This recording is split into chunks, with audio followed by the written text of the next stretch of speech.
Princess Diana was famous for being the people's princess, a woman who dismissed stigmas and royal protocol to touch people others were scared to even be near.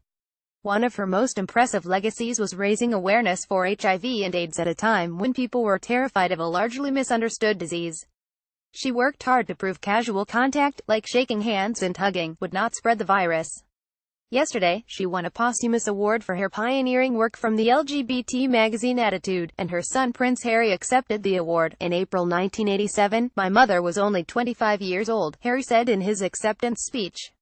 She was still finding her way in public life, but already she felt a responsibility to shine her spotlight on the people and issues that were often ignored. She knew that AIDS was one of the things that many wanted to ignore and seemed like a hopeless challenge. She knew that the misunderstanding of this relatively new disease was creating a dangerous situation. When mixed with homophobia, people were ostracized from their communities, and sometimes from their families, simply for being ill.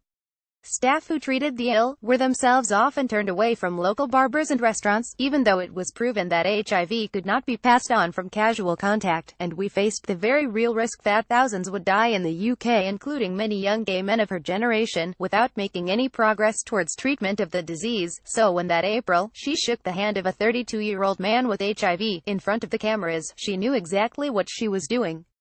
She was using her position as Princess of Wales, the most famous woman in the world, to challenge everyone to educate themselves, to find their compassion and to reach out to those who need help instead of pushing them away. Before Harry accepted the award, former nurse, Julian Labastide, and former senior occupational therapist, Ian Walker, spoke about their experiences with Diana, who visited the hospitals they worked at both publicly and privately. She filled the room and she gave off light, said Walker.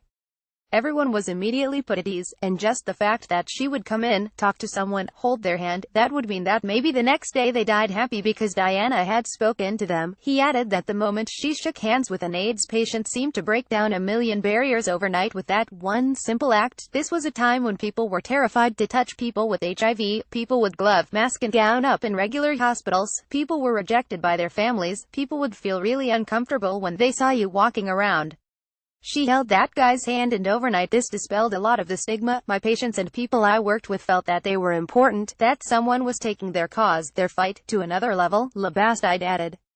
Diana wasn't making that distinction of these people are more important or less important. It was, you are all important. And she knew that every time she did an announced visit with the cameras there, that would go mainstream.